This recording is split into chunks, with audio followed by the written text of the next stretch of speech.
자, 안녕하십니까.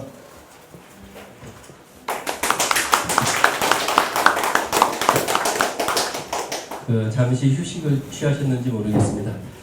저는 이제 첫 번째 학술 발표 사회를 맡은 동국대학교 불교 무형문화연구소에 있는 명계한 초빙 교수입니다. 네, 반갑습니다.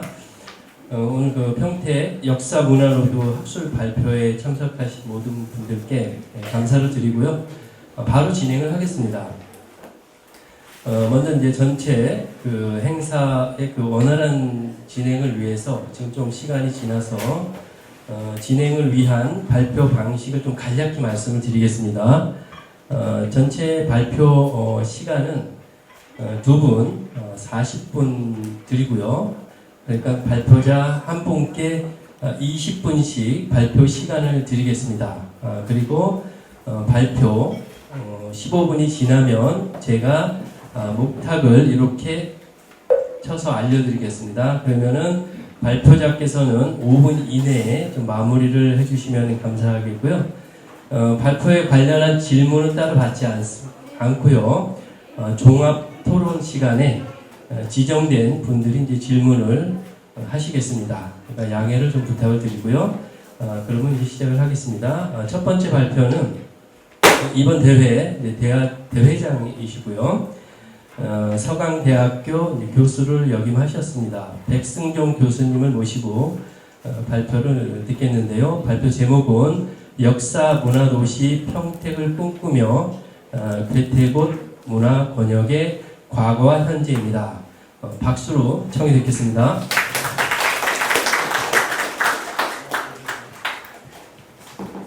네, 여러분 안녕하십니까. 이렇게 날씨도 좋고 또 토요일인데 오후에 참 장시간에 걸쳐서 이제 시작입니다만 여러분들께서 정말 뜻깊은 봉사를 하시는 것 같습니다. 이건 정말 봉사 아니겠습니까? 저는 오늘 여러분과 함께 괴태곳 문화권역이 과거에 어떠했고 지금 어떠한지 어디를 향해서 가고 있는지를 스케치해 보려고 합니다.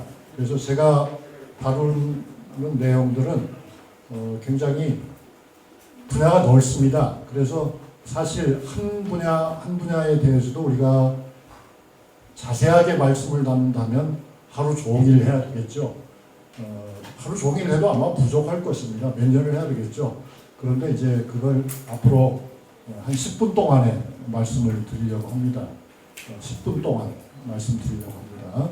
그러니까 조금만 참고 기다려 주십시오.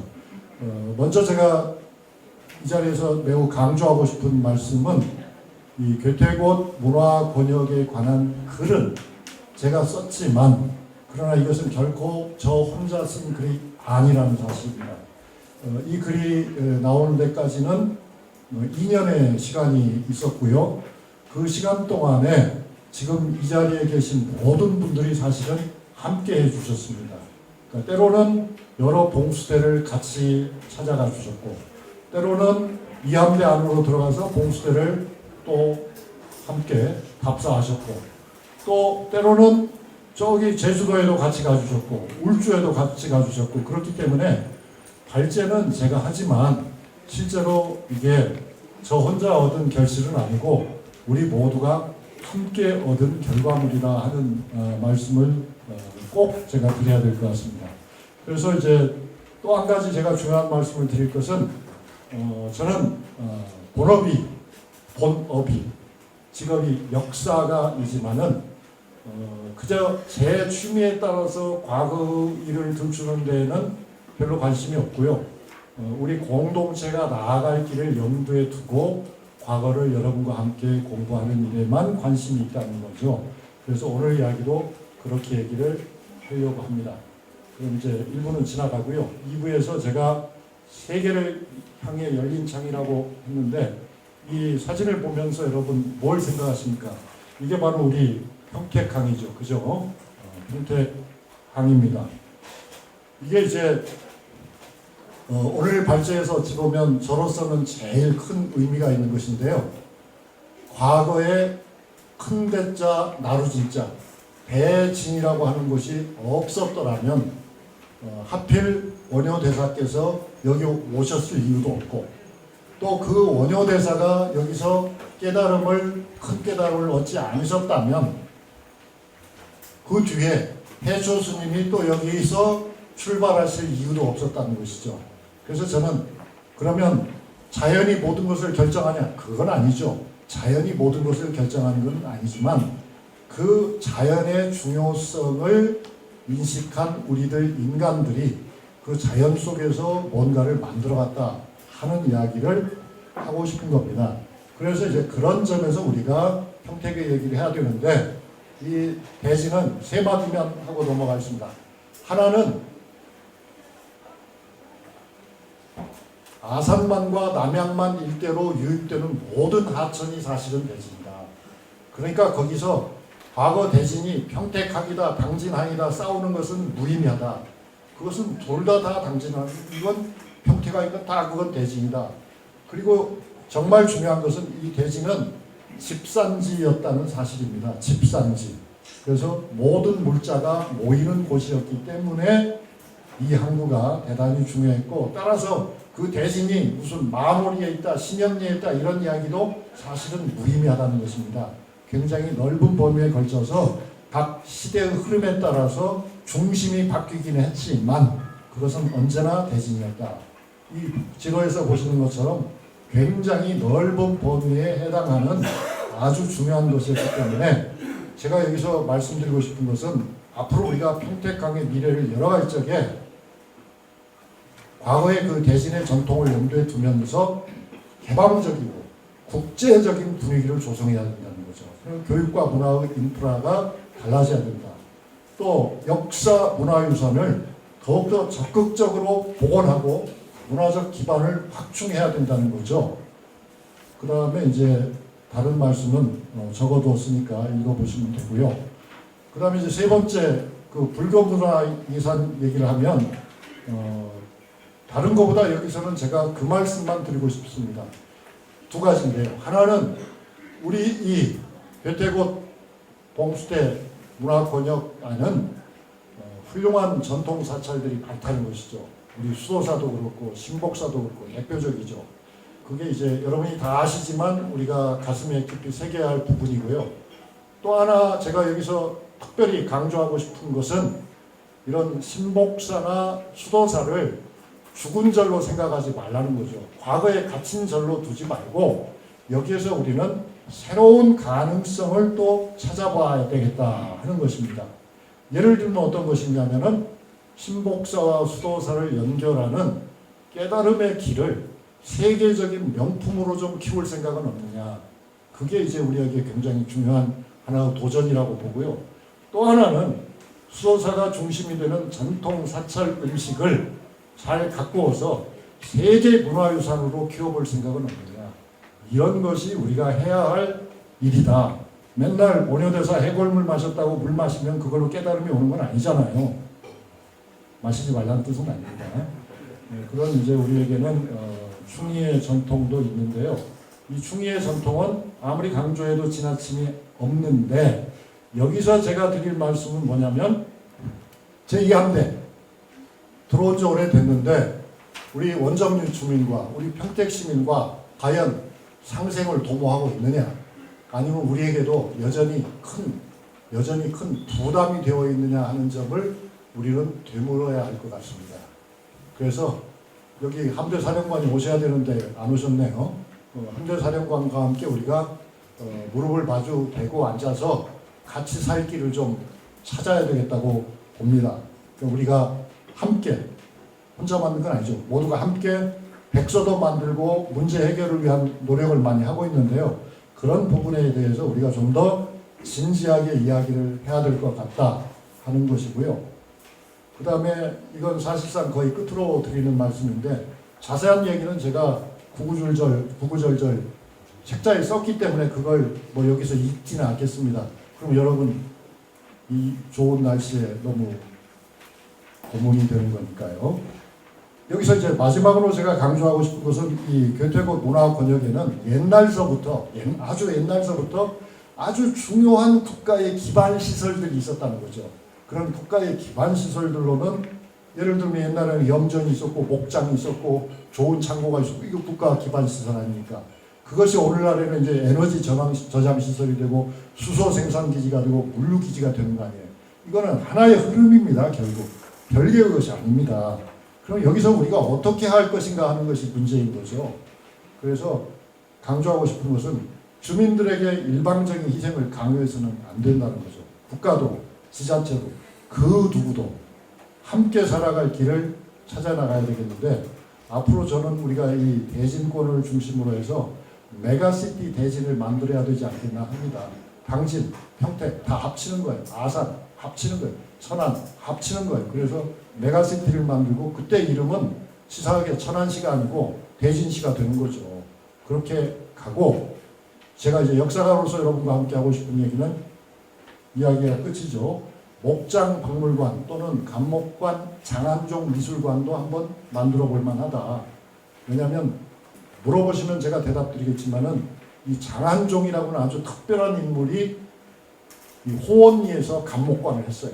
그러면서 아주 특별한 책을 쓰기도 했어요. 그건 음담배설이기도 하고 육담이기도 하고 그 다음에 또 골계이기도 하고 웃기는 이야기이기도 하고 그래요. 그런 책도 있고 한번 찾아 읽어보시면 좋겠습니다.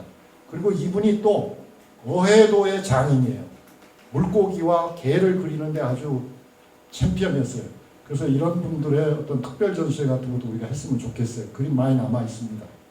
그래서 앞으로 저는 장기 발전 계획을 세워서 우리가 이미 저 나름으로는 제안을 하고 있습니다만 그건 저 한 사람의 생각에 불과하고요. 여러분들과 함께 논의해서 장기 발전 계획을 세워서 할 게 되게 많더라고요.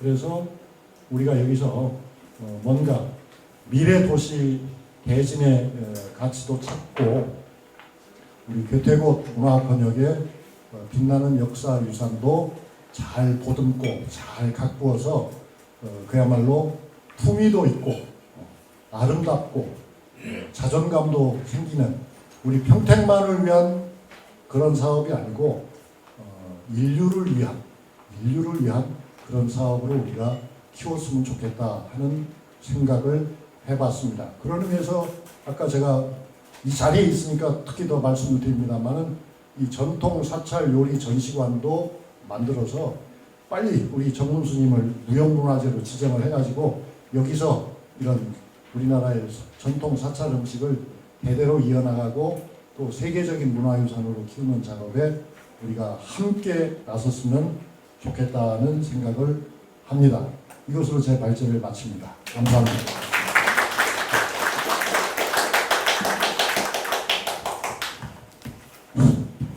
예, 아주 교수님께서 핵심만 요약을 해서 아주 잘 설명을 해주셨습니다. 감사합니다. 교수님 수고 많으셨고요. 이어서 바로 두 번째 발표를 시작을 하겠습니다. 두 번째 발표는 비교문학 박사이신 김영수 교수님께서 발표를 해주시겠습니다. 자리에 앉으시고요. 발표 제목은 유실된 필사본 해초 왕호 천축국정 전반부 여정 복원에 대한 연구입니다. 박수로 청해 듣겠습니다. 방금 소개받은 김영수입니다. 오늘 아침 새벽 6시에 강원도 속초에서 돌아가지고 안개를 해치우고 서해 바다로 왔습니다.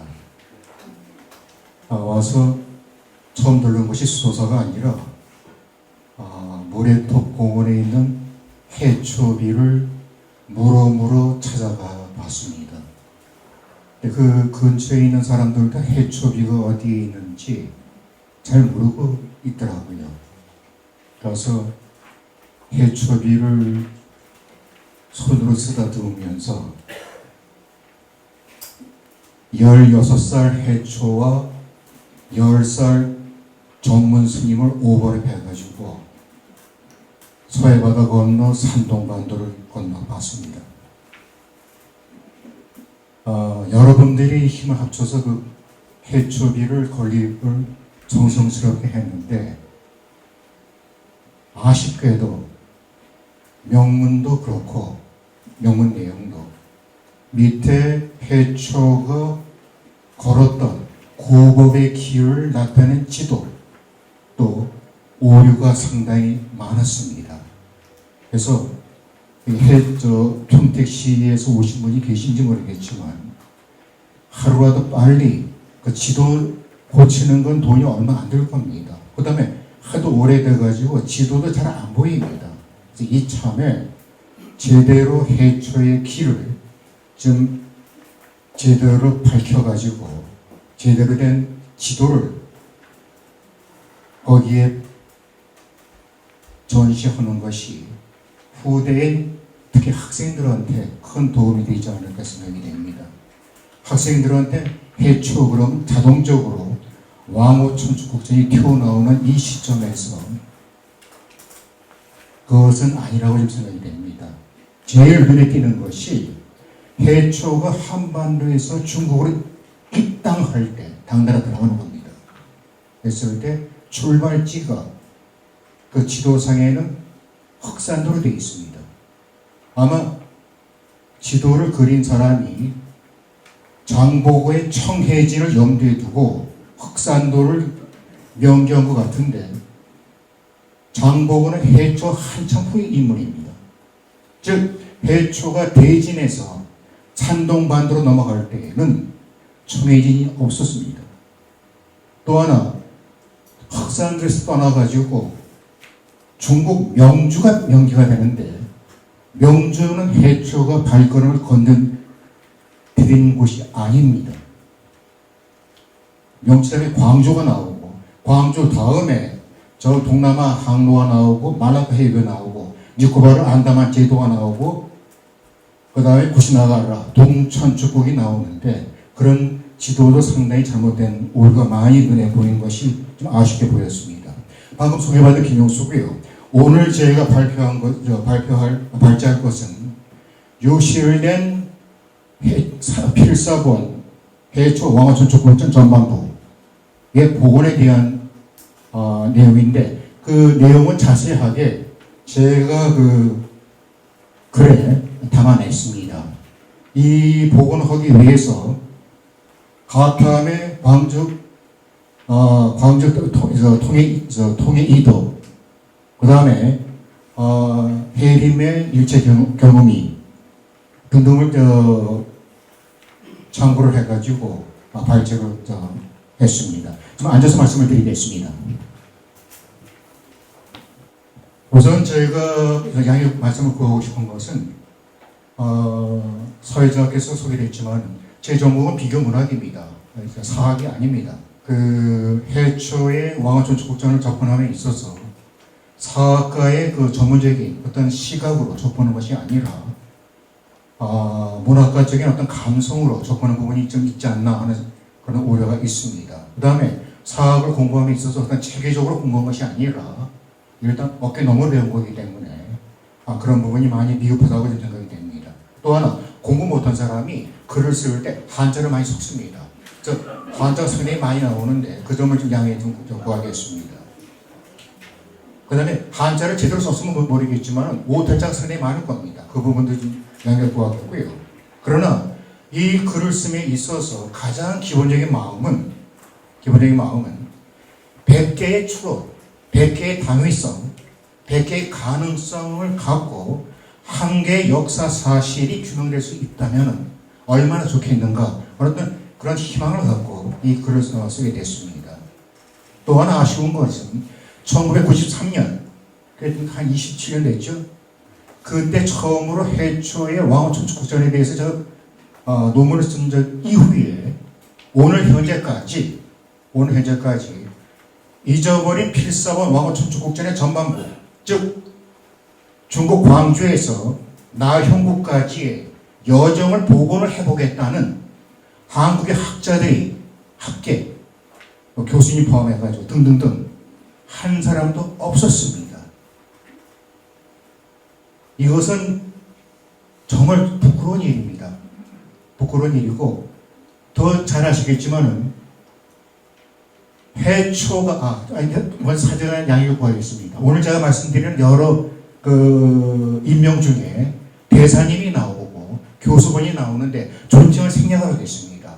그 점을 좀 먼저 월 해초 대사님, 원효 대사님, 뭐 해림 대사님 등등등 해야 되는데 그 점을 좀 양해해 주시고 뭐 정수열 교수님, 뭐 이석호 교수님이라고 표기해야 되는데 그건 존칭을 생략하고 호칭을 생략하고 그냥 이름만 되겠습니다. 그 점을 좀 양해를 좀 구하겠습니다. 근데 이러한 차원에서 왜 우리 복원을 못했는가 하는 그런 아쉬움이 지금까지도 남아 있습니다. 즉 해초가 신라인이라고 국적을 밝힌 학자가 일본 사람입니다. 그러니까 다카구치 존지로라는 그 일본 학자가 당대 밀교의 그 계승 유척서에서 불공산장으로부터 넘어오는 그 유척서에 해초는 신라인이다라고 명기되어 있는 것을 일본의 학자 다카구치 존지로가 발견을 해가지고 해초는 신라인이다라고 밝힙니다. 그 다음에 왕호천축전 필사본이 해초가 썼다는 것도 불란서 그 동양학자 펠리오가 1908년에 처음으로 밝히는 겁니다. 우리 후대에 우리 후손들이 해초 그럼 왕호천축전은 누구라도 다 알고 있는데 그 잊어버린 그 전반부를 왜 복원들을 노력을 안 했는지 이런 부분은 정말 아쉽게 생각을 합니다. 정말 아쉽습니다.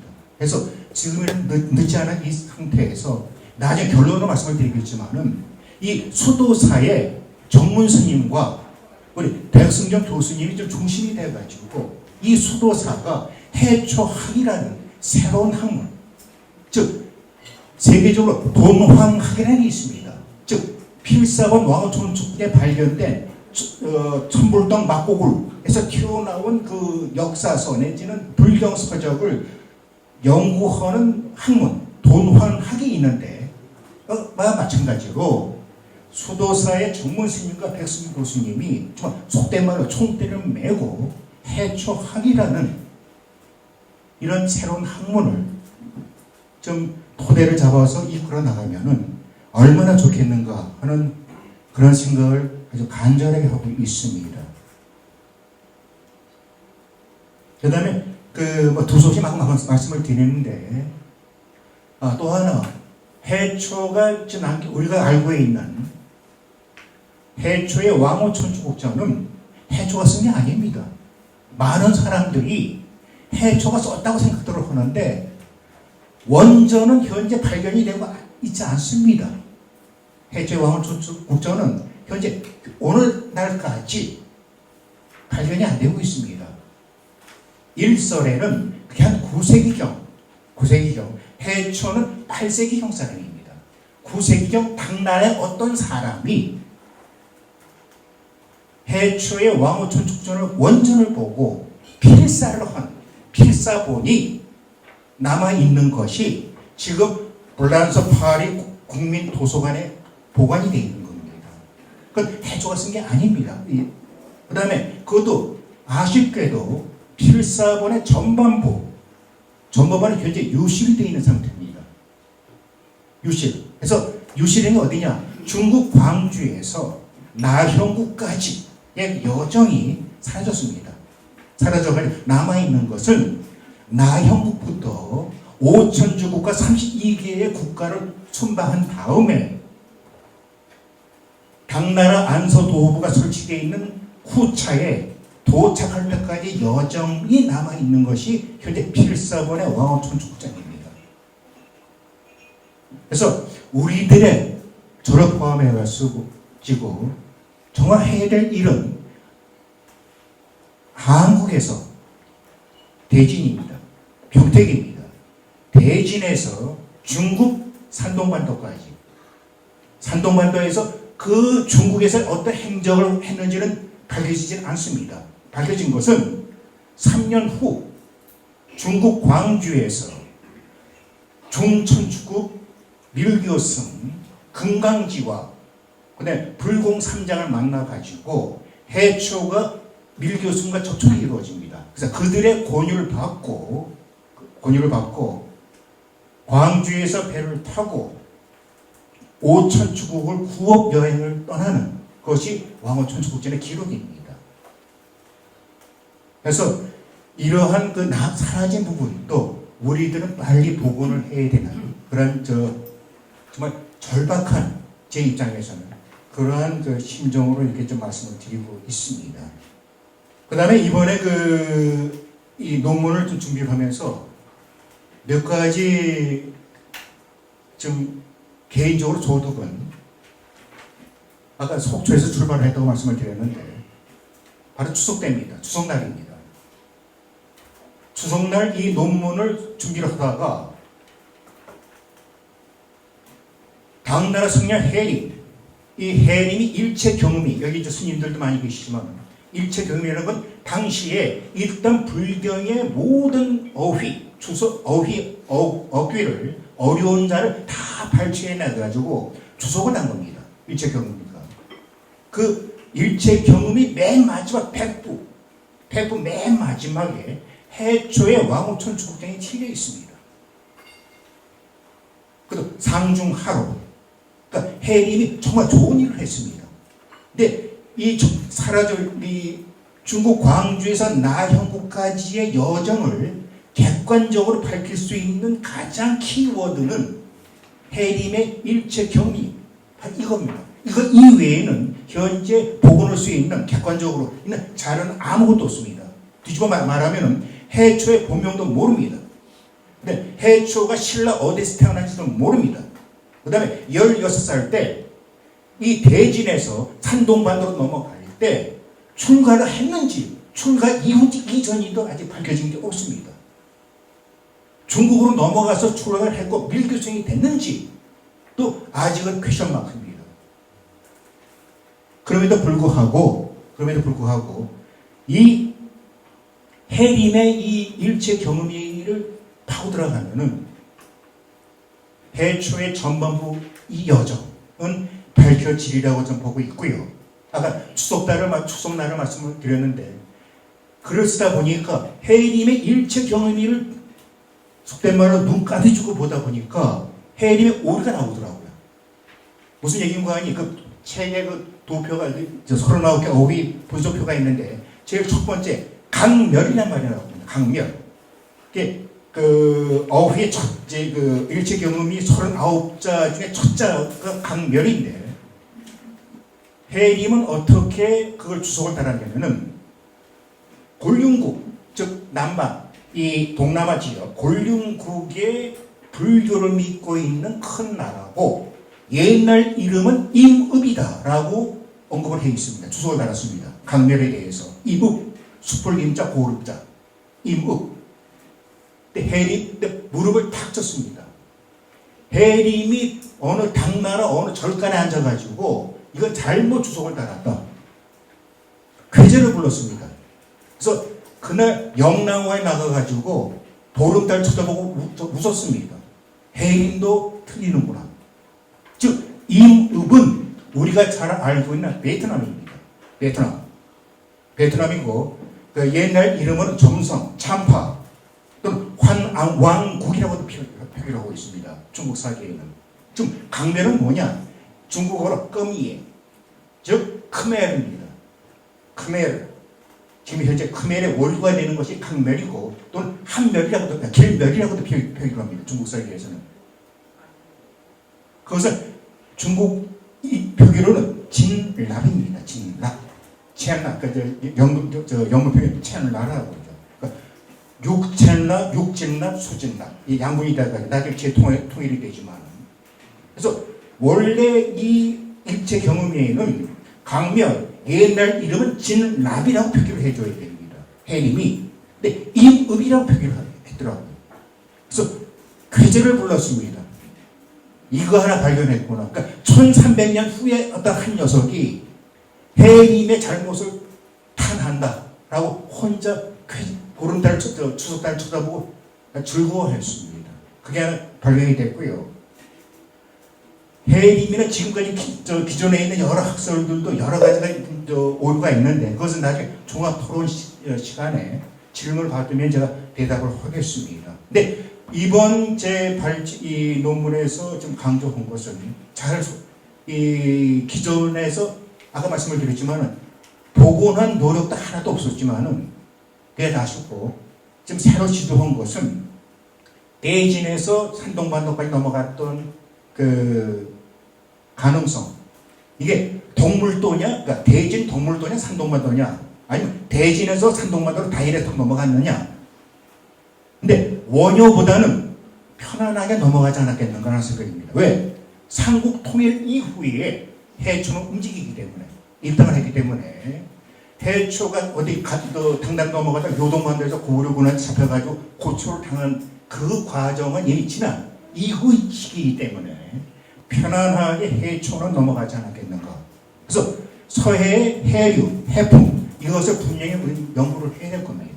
그 다음에 중국 광주에서 나형구까지의 제일 중요한 키워드가 인도네시아의 수마트라에 있는 스리비자야, 실리 불소국이라는 국가입니다. 이게 밀교를 믿었던 왕국인데 거대 해양 왕국입니다.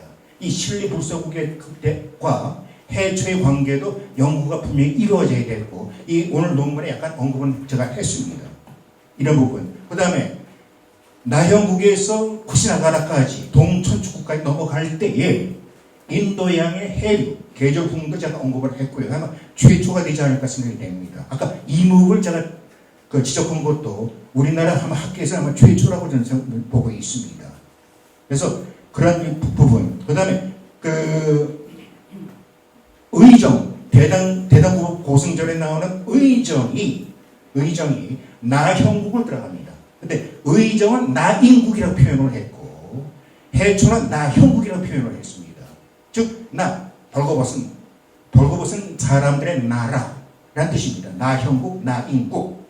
이게 위치를 이번 논문에서 정확히 제가 찝었습니다. 이것도 아마 최초가 아닌가 생각이 됩니다. 지금까지는 니코바르 군도 안다만 군 제도 쪽에 나형국, 나인국이 있다라고 추측들을 했는데 제가 봤을 때에는 의정이 움직인 그 행로를 봤을 때에는 인도네시아 수마트라 마루스 지역에서 파로 사국이라는 나라에서 동쪽으로 진행을 해가지고 끄다 말레이시아 이 서부 해안에 끄다란 지역에 도착을 해가지고 거기서 10일 동안 북쪽으로 올라가가지고 나형국에 도착을 했다. 이것은 제도 섬이 아니라 인도 차이나 반도 말레이시아, 지금 현재 말레이시아 서부 해안의 한 지점, 나형국입니다. 나라 국자. 제대로 된 어떤 행정체계를 갖춘, 옷은 다 벗었지만 더워서 행정체계를 갖고 있는 지역에 해초와 의정에 도착을 했고 해초는 의정을 따라 그 경로로 이출을 하지 않았겠는가 라고 저는 그 가능성을 이 책에서 그래서 밝혔습니다. 자세한 얘기는 드릴 말씀, 아까 백 교수님이 한참 아까 그 주제에 대해서 말씀을 드렸지만은 저도 드릴 말씀은 많은데 일단 이걸로 하고요. 또 하나 말씀은 정문 스님의 어떤 열정이 아니었으면은 제가 여기 올 이도 없고 올 이유도 없습니다. 근데 정문 스님의 열정 정말 기가 막힙니다. 제가 봤을 때 놀랄 정도입니다. 사람입니다. 여태까지 속된 말로 중이 한국 시를 읽고 눈물 흘린 사람은 제가 정문 스님 이외에 본 적이 없습니다. 그게 크게 감동을 받아가지고 저 정문 스님과는 제가 몇 살까지 살지 모르겠지만 손잡고 끝까지 갈 그런 도반이다라고, 저는 불교 신자는 아닙니다. 하지만 도반이다라고 생각을 하고 있고 그거의 학문적인 뒷받침은 백승종 교수님께 부탁을 드리겠습니다. 이상입니다. 네, 아주 열정적으로 발표를 해주셨고요. 두 분 모두 아주 시간을 너무 잘 지켜주셔서 감사드립니다. 그러면 5분 정도만 쉬고 다시 두 번째 발표를 시작하겠습니다. 수고하셨습니다. 네.